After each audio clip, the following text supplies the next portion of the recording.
Saya habis dari sini nanti ada perjuangan besar. Apa dia Pak Ustaz? Saksikan videonya nanti.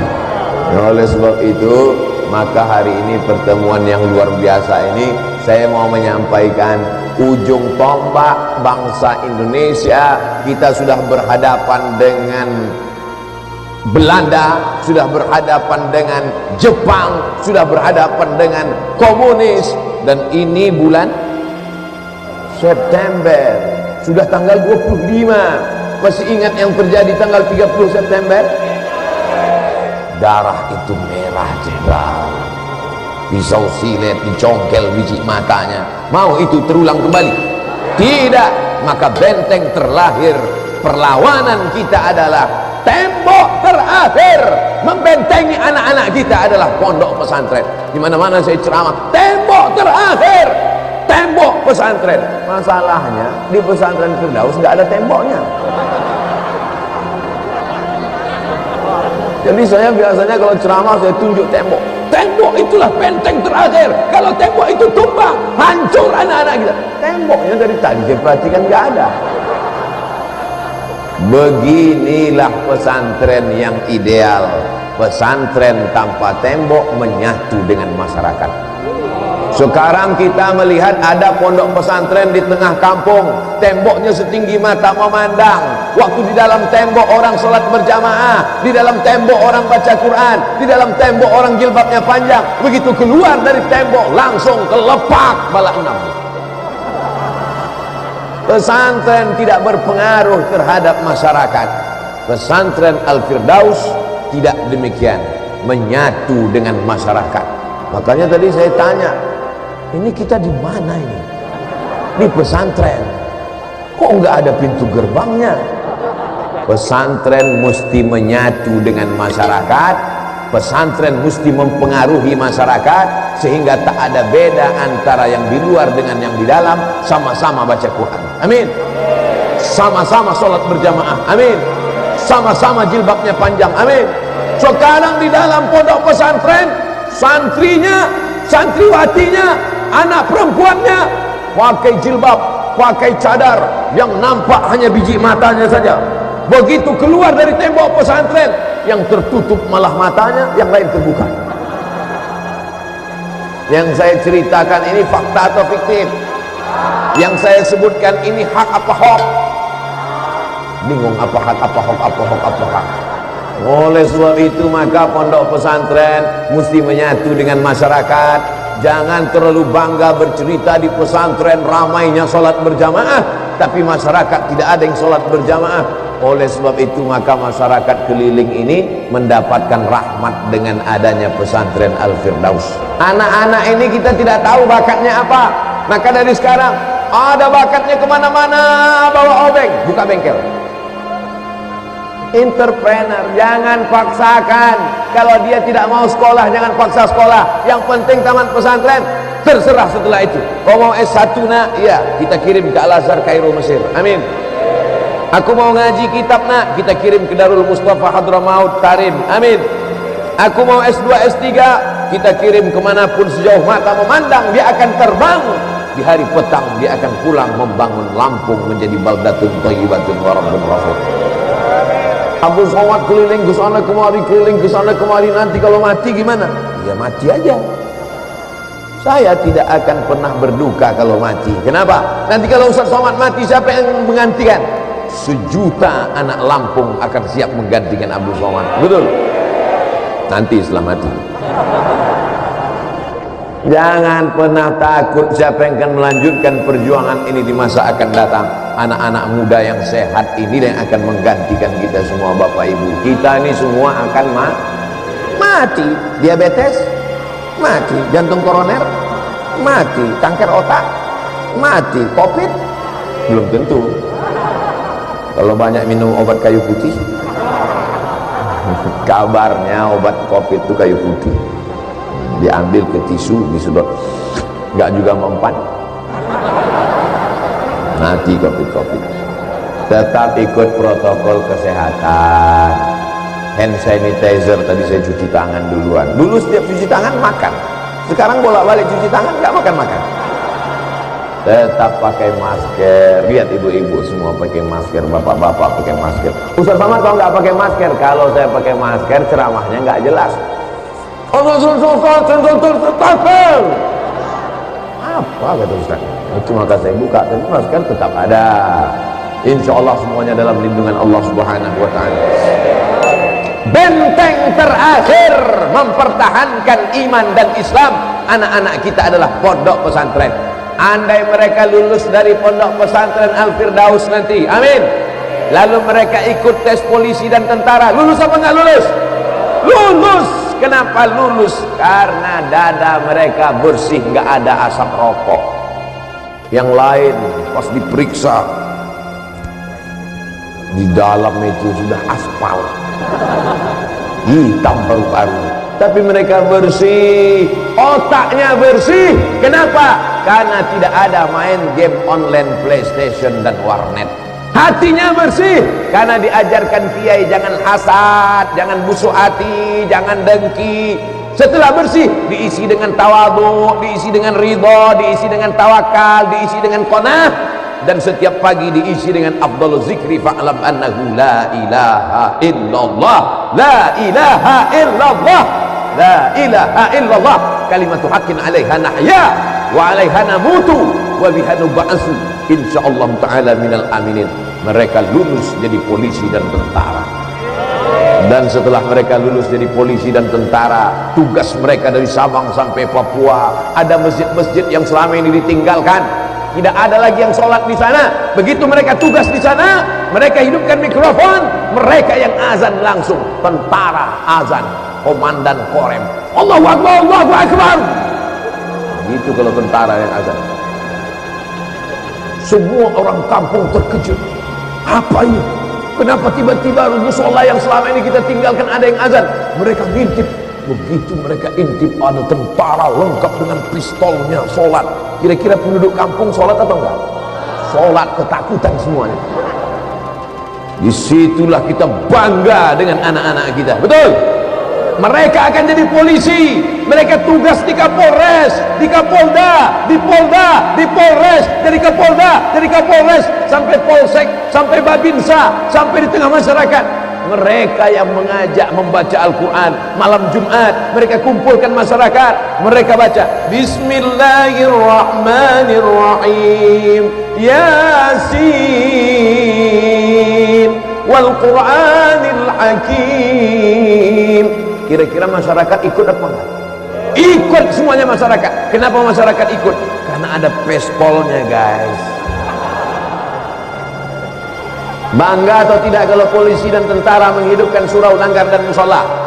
Bangga atau tidak? Takbir. Tetap cinta negara kesatuan Republik Indonesia. Jangan benturkan antara takbir dengan la ilaha illallah dengan Pancasila. Kenapa? Karena yang memperjuangkan Pancasila, yang memperjuangkan NKRI adalah mereka dulu yang meneriakkan Allahu Akbar mengusir Belanda. Betul?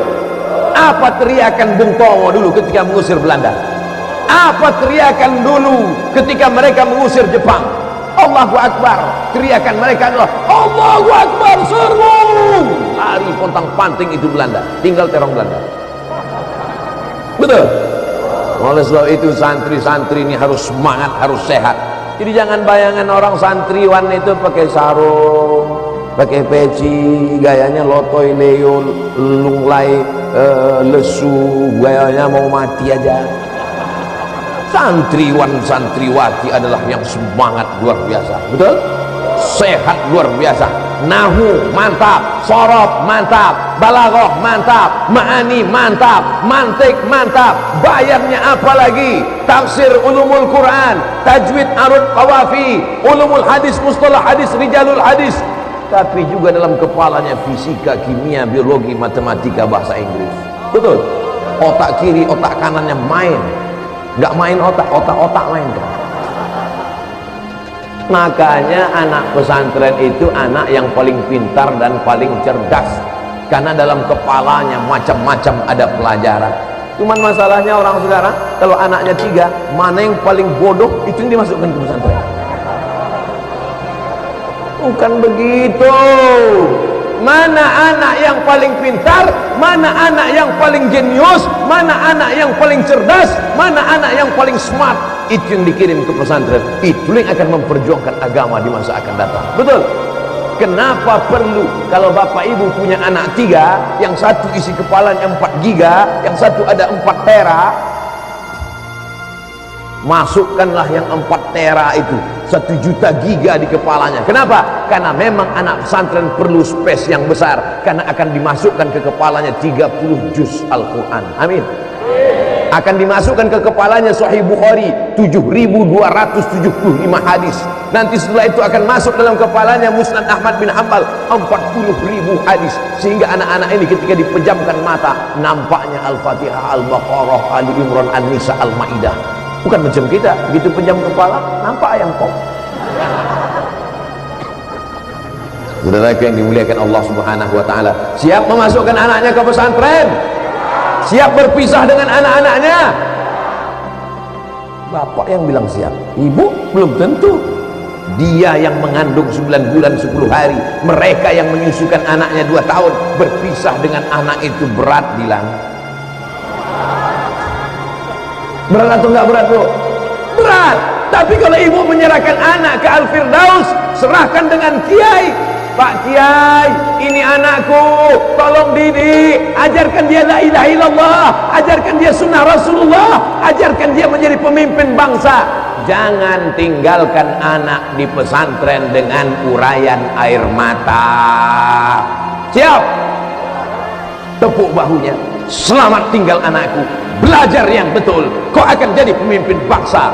Ibu akan pulang ke rumah. Gitu. Ini meninggalkan anak. Jangan nangis di depan anak. Emak saya dulu waktu meninggalkan saya di pesantren, tidak pernah sekalipun dia menangis di depan mata saya. Kau mesti belajar di sini. Kalau kau macam-macam, campakkan kau ke panti asuhan.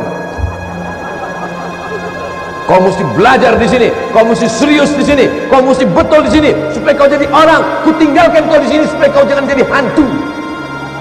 Dia pun pulang. Kalau mau nangis udah agak-agak jauh, udah cari pokok kayu, nangislah di situ, peganglah pokok kayu. Siap ibu-ibu? Nanti kita buatkan khusus. Pak Kiai tolong cari pokok kayu situ satu, terus buat di situ tempat nangis.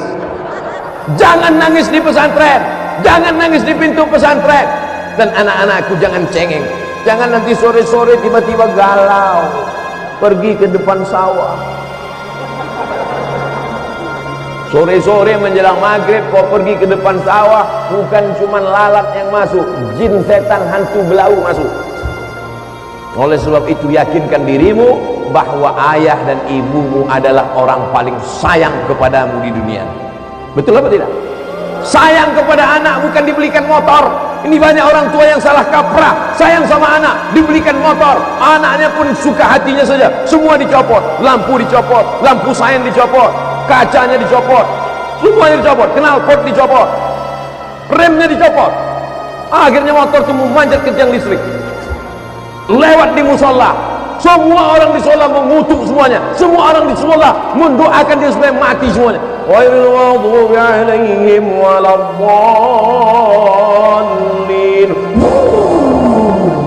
Apa kata orang di musola? Mampus. Amin. Mampus itulah. Tapi anak-anakku sekalian, kalian belajar di sini. Tapi Pak Ustaz, kami mau masa muda.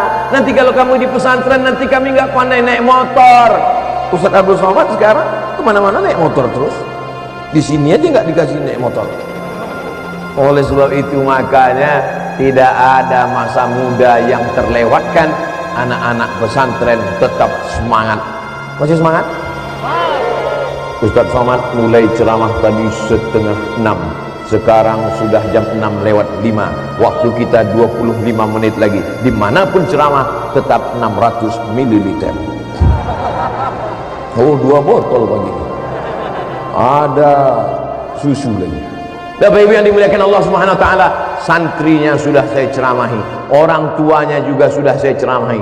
Sekarang masyarakatnya secara umum bersyukurlah masyarakat ada pondok pesantren. Kalau pesantren ini kurang beras, siap ngasih beras untuk santri-santrinya, datang kemari bawakan beras. Kiai nggak perlu beras karena kiai tak makan banyak puasa Senin Kamis. Pak Kiai, ini untuk santri. Beras yang kau makan penuh rice cooker busuk. Betul. Beras yang dimakan itu busuk kan? Ma'akal tafa'afnaita, yang kau makan busuk. Wa malabis tafa'ablaita, yang kau pakai lapuk. Wa matasaddaqta, yang kau sedekahkan, itu yang akan kekal abadi. Pondok pesantren kalau kurang kelas, datang kemari, temui Pak Kiai, temui guru. Pak Kiai, mana yang kelasnya kurang? Saya mau lihat. Apalagi yang kurang Pak Kiai? Semen berapa sak? Batu bata berapa? Berapa lagi semen? Berapa lagi kosen? Berapa lagi pintu? Mau bantu? Enggak, mau survei aja. Kau bangun rumahmu besar, kamarnya 10, kamar mandinya 20. Kau bangun rumahmu sejauh mata memandang. Ketika kau akan mati, kau tetap akan masuk ke dalam lubang tanah 2 meter kali 1 meter. Tidak sabar tanah itu menjepitmu. Kata tanah, sudah bergoyang-goyang itu tepi kubur itu mau menjepitmu. Begitu kau masuk ke dalam, langsung saja. Begitu cerita sedekah, langsung kotak-kotaknya sudah siap. Are you ready to rock? Sebarkan kotak-kotak. Jangan sebar ke bapak-bapak, mereka nggak ada punya duit. Semua duit mereka dipegang ibu-ibu. Sebab ibu ini takut mereka kawin lagi. Betul kan, Bu? Betul kata ibu. Sebarkan ke ibu-ibu, sebarkan ke bapak-bapak, sebarkan ke Pak Polisi dan tentara, sebarkan ke sahabat-sahabat kita dari Banser, Ansor, sebarkan kepada semuanya. Jangan tengok duitnya berapa, tapi lihatlah keikhlasannya. Ada yang 100.000 ikhlas, ada yang 2.000 enggak ikhlas. Mana yang bagus? Saudara yang dimuliakan Allah Subhanahu wa taala, kalau ada di dompetmu 1 juta, dengar baik-baik, fokus, masih konsen. Kalau di dompetmu ada 1 juta yang kau masukkan ke kotak sedekah 100.000, setelah itu kau mati, yang kau bawa mati yang 100.000 apa yang 900? Nampaknya kurang fokus karena belum sarapan pagi. Kalau di dompetmu ada 100, saya pula enggak fokus. Kalau di dompetmu ada 1 juta, 100.000 kau masukkan dalam kotak sedekah, setelah itu kau pulang ke rumah, mati, yang kau bawa mati yang 900.000 di dompet, apa yang 100.000 yang masuk ke dalam? Yang 100.000 itu yang akan dibelikan semen, yang akan dibelikan kerikil, yang akan dibelikan batu bata, yang akan dibelikan kosen, yang akan dibelikan lampu. Itu yang akan membuat kuburmu terang benderang, itu yang akan membuat kuburmu lapang sejauh mata memandang. Betul? Masukkan duitmu ke dalam kotak sedekah sama kartu-kartu ATM-nya sekalian. Itu apa, kartunya ada tapi saldonya kosong. Saudara yang dimuliakan Allah Subhanahu wa taala, hari ini kau boleh tertawa jadi orang kaya, hari ini kau boleh ketawa jadi pejabat, tapi sampai masanya kau akan pensiun, sampai masanya kau akan stres, sampai masanya kau akan depresi, sampai masanya kau akan stroke, mati badan sebelah, sampai masanya kau akan mati total, dan yang kau bawa hanyalah sedekahmu untuk pesantren itu. Betul apa betul? Ada yang bilang enggak betul? Enggak apa-apa, saya enggak marah, cuma nanti pas kau mati tengok aja lah. Malaikat maut akan mengambil martil palu besar, malaikat mungkar nakir memukulkannya ke kepalamu, sekali pukul masuk jasadmu, badanmu ke dalam bumi lapisan yang ke-7. Setelah itu diangkat lagi ke atas, dipukulkan lagi masuk ke lapisan bumi yang ke-7, naik lagi ke atas. Berapa lama proses itu? Sampai hari kiamat. Makanya tadi sebelum salam kita minta, Allahumma inni a'udzubika min azabi jahannam, amin, wa min azabil qabri. Makanya kita kalau lewat di kubur mengucapkan salam, assalamualaikum ya ahlad diyar minal mu'minin wa inna insyaallah bikum lahiqun yarhamullah mustaqimin wal mustakhirin nasallallahu lana wa lakumul afiyah. Selamatkan orang yang ada di kubur ini dari azabku, dan di antara yang menyelamatkan azab kubur adalah sedekah. Insyaallah yang memasukkan uang 100.000 ke kotak, selamat dari azab kubur. Amin. Yang 2000 ragu saya.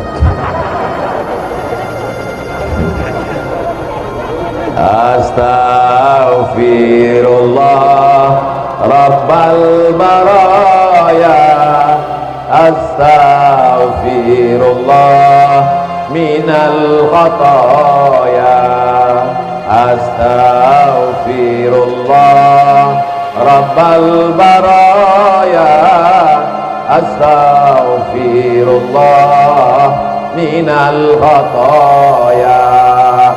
Yang nggak punya dosa tolong angkat tangan. Yang nggak punya dosa itu 3. Yang pertama anis sobi hatta yahtalim, anak kecil sampai akil balik. Yang kedua anil naim hatta yastayqiz, orang tidur sampai bangun. Yang ketiga anil majnun hatta yafiq, orang rumah sakit jiwa sampai sembuh. Anak kecil sudah akil balik, yang tidur sudah bangun semua. Tinggal yang alternatif yang ketiga. Tidak ada cara lain untuk mencatat amal kecuali dengan sodakoh. Idza matal insan, kalau manusia mati, inqata'a, putus amalnya. Tapi ada yang tetap mengalir, sodakotun jariyah. Siapa dulu yang menginfakkan, mewakafkan tanah untuk masjid? Ini masjid. Siapa dulu yang mewakafkan tanah untuk masjid? Sampai hari kiamat akan tetap ada orang sholat di masjid ini, mengalirlah pahala ke makamnya. Siapa yang dulu mewakafkan tanah untuk kelas? Siapa dulu yang mewakafkan tanah untuk pesantren? Awalnya tanah itu untuk tanam padi, awalnya tanah itu hanya tanah hutan, tapi ketika diwakafkan, maka dia akan mengalir sampai hari kiamat. Tanah wakaf la yuhabu, tidak boleh dihibahkan, la yurasu, tidak boleh diwariskan, yuba'u, tidak boleh diperjualbelikan. Betul? Itu yang disebar tuh kertas apa itu, Ibu? Infak beras Lampung. Coba saya bawa kertasnya, tengok apa isi infak beras Lampung. Masya Allah. Mari bahagiakan sahabat yatim dan penghafal Quran.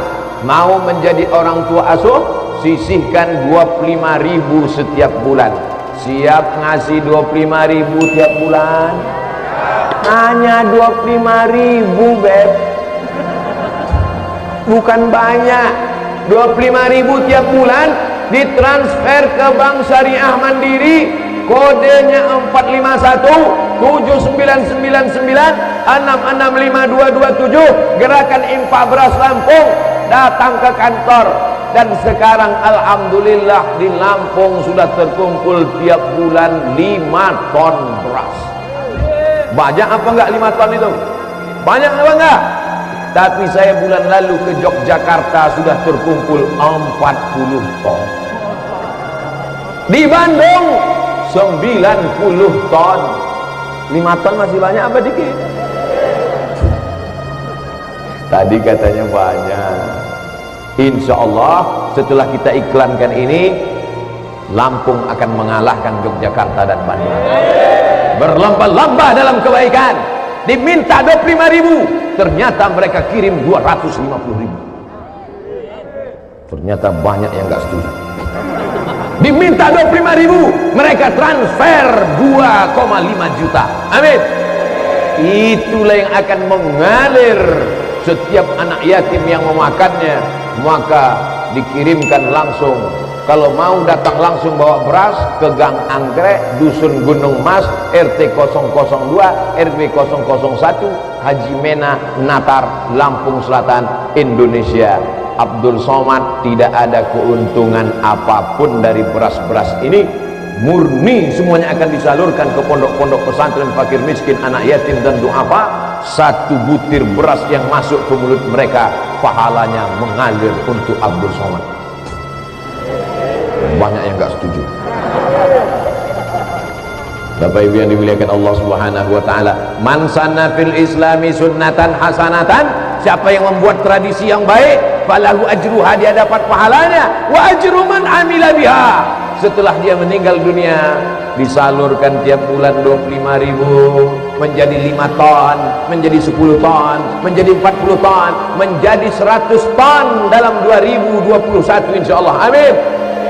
Akhirnya pondok-pondok pesantren yang selama ini ngutang demi untuk makan santriwan santriwati yang fakir, yang duafa, maka tertutupilah kebutuhan ini semua maka semua orang Lampung mendapatkan rahmatnya. Lampung akan tetap menjadi baldatun thayyibatun wa rabbun ghafur.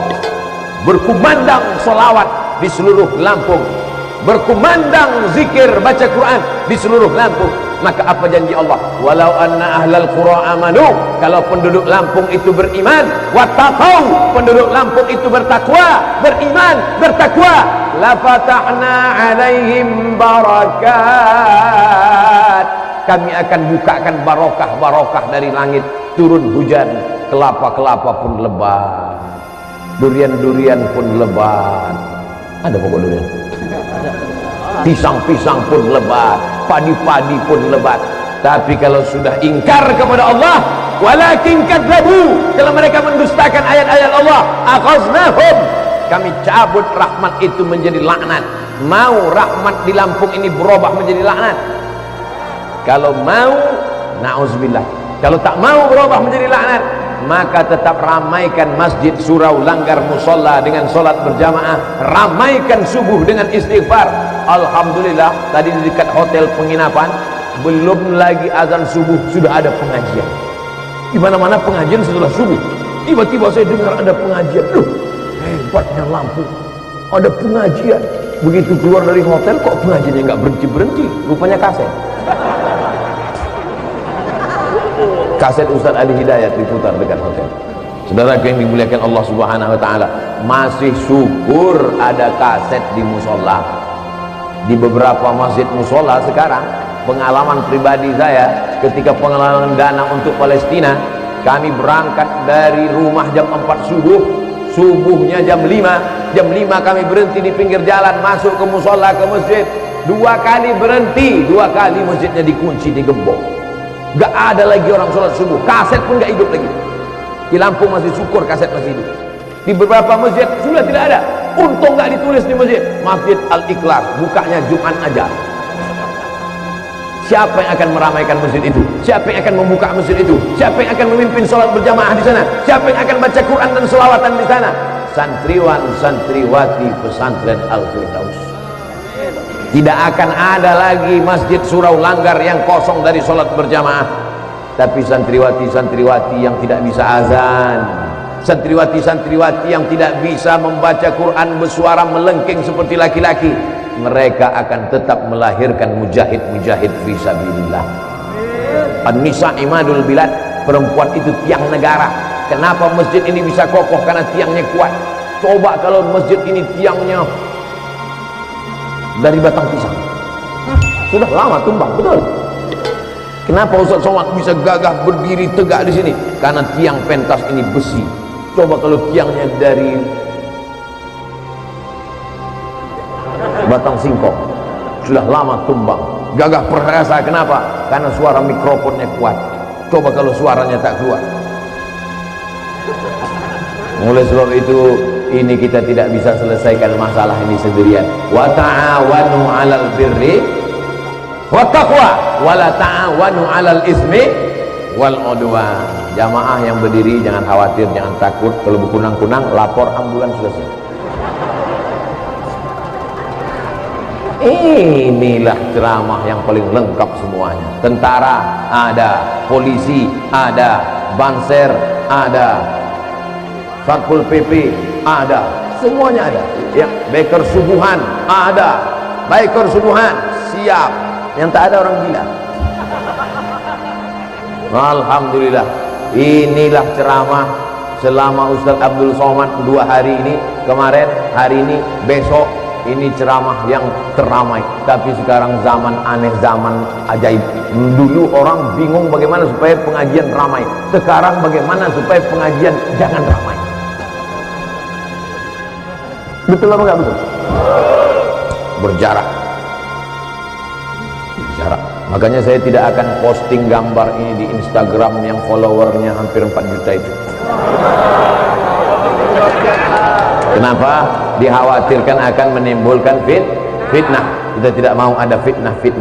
Dan Pak Kiai, saya mohon doa, mudah-mudahan kita istiqomah dalam iman dan Islam. Minta doa sama Kiai.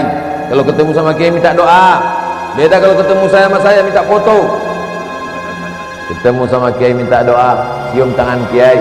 Kalau bawa anak kecil minta tiupkan kepala anaknya supaya jauh dari setan, supaya jangan diganggu tuyul. A'udzuka bi kalimatillahi tammati min kulli syaithanin wa hammatin wa min kulli anil lamah. Ustaz Somad, tolong doakan Ustaz. Yang mau didoakan itu siapa? Suami saya Pak Ustaz. Hah? Doa apa? Gila main game online Pak Ustaz. La ilaha illallah. Mungkin suami saya diganggu setan Pak Ustaz. Kata setan, aku sudah lama gak ganggu dia. Suamimu gak diganggu setan, memang dia yang udah kesetanan. Mudah-mudahan suami ibu baik-baik semua. Semua ibu-ibu yang hadir ke pesantren Al-Firdaus ini suaminya semuanya soleh-soleh. Dari mana Ustaz tahu? Karena kalau nggak soleh nggak mungkin diizinin subuh-subuh kemari. Betul? Mas, aku mau pengajian dengan Al-Firdaus. Jangan, nanti aku sarapan minum teh manis gimana? Kau di rumah aja, nggak usah pengajian-pengajian. Surgamu di bawah tapak kaki. Tapi karena suaminya soleh-soleh, Mas aku mau pengajian. Silakan kau pergi pengajian. Mau mabuk-mabuk dulu ya.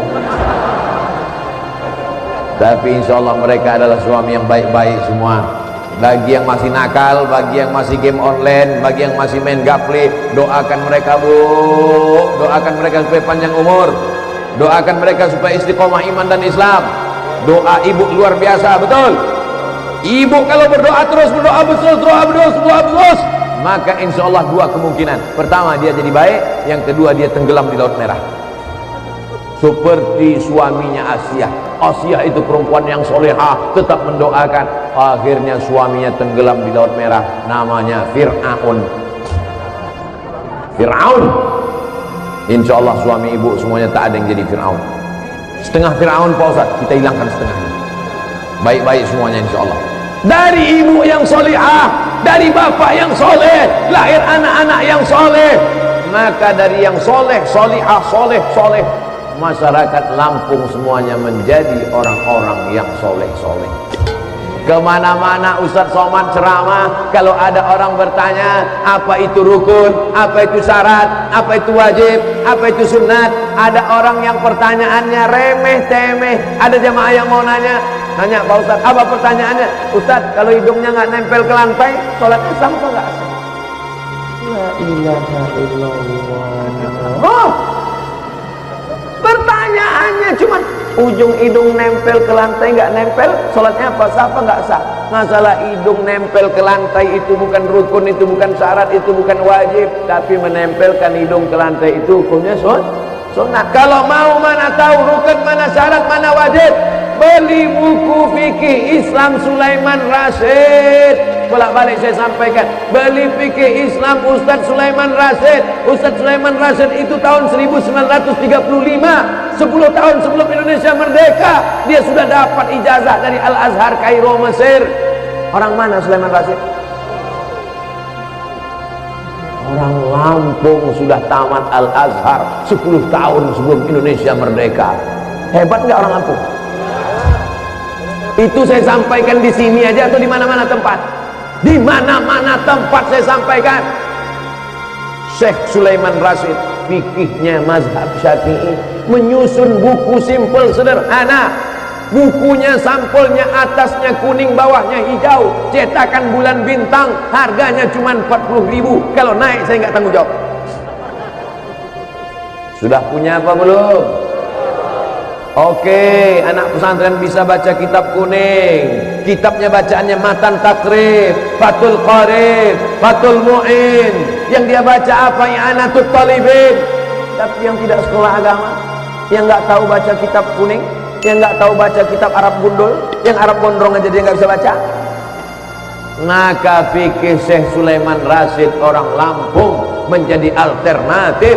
Di mana-mana itu saya sampaikan. Jangan sampai saya sampaikan ceramahnya di Sumatera Utara, saya sampaikan di Kalimantan Selatan, saya sampaikan di Sulawesi Selatan, saya sampaikan di Sorong, Papua. Orang Lampung nggak punya. Kamu udah punya buku saya Sulaiman Rasyid fikih Islam? Enggak Pak Ustaz. Kenapa nggak beli? Karena saya orang Lampung, nggak perlu beli lagi. Saudara yang dimuliakan Allah Subhanahu wa taala, Saya tidak tahu di mana rumah Syekh Sulaiman Rasyid. Saya tidak tahu berapa anaknya, di mana rumahnya. Orang yang sudah lama meninggal dunia, jabatannya pernah menjadi rektor IAIN Lampung, tapi bukunya sampai hari ini kekal abadi. Apa pelajaran dari sini? Anak-anakku santriwan santriwati pesantren Al-Firdaus, menulislah nak, menulislah supaya orang di masa akan datang tahu bahwa kau pernah hidup di masa lalu. Kalau kalian meninggal dunia, rumah akan hancur, tapi tulisan kalian tak pernah hancur. Maka menulislah. Nanti selesai dari sini, tulis, hari ini tanggal 25 September datang seorang penceramah ke tempat kami, namanya Ustadz Abdul Somad. Isi ceramahnya aku pun gak begitu konsen, tak apa-apa aja. Aku lebih fokus lihat warna celananya. Tulisan kalian itu akan dibaca oleh anak kalian 20 tahun, 30 tahun akan datang. Pada saat itu sebagian bapak-bapak, ibu-ibu yang sudah meninggal dunia, tapi Ustaz Somad masih hidup. Dan mereka akan berjumpa dengan anak-anak kalian. Ustaz Abdul Somad waktu itu bangga. Kenapa? Karena bapaknya soleh, alumni pesantren Al-Firdaus. Anak-anaknya pun juga akan melanjutkan perjuangan ini, insyaAllah. Amin. Silih berganti, tongkat estafet dilanjutkan. Mati satu generasi. Pertamanya hijau, seperti tanaman padi, hijau. Setelah hijau, padi pun mulai menguning. Setelah menguning, dia pun dipetik, dituai. Setelah itu padi pun akan mati. Sekarang sedang hijau, sudah mulai menguning, sudah mulai lapuk, sudah mulai. Ustaz, kalau pas cerita lapuknya ke kami, oke, sudah mulai lapuk. Dan tak lama lagi akan teganya. Sekarang sedang hijau, sedang mekar-mekarnya padi, sedang hijau di tengah sawah. Tak lama lagi akan menguning. Setelah itu akan dituai, padi berubah menjadi beras. Setelah itu tanam pun akan mati. Begitulah siklus. Dulu yang mengisi Lampung ini nenek moyang kita. Nenek moyang kita mati digantikan oleh bapak ibu kita. Bapak ibu kita tua meninggal digantikan oleh kita. Dan kita pun tak lama lagi akan menghadap Allah. Putus asakah kita? Tidak, karena anak cucu kita akan mewarisi Lampung tetap menjadi baldatun thayyibatun wa rabbun ghafur. Waktu memisahkan kita.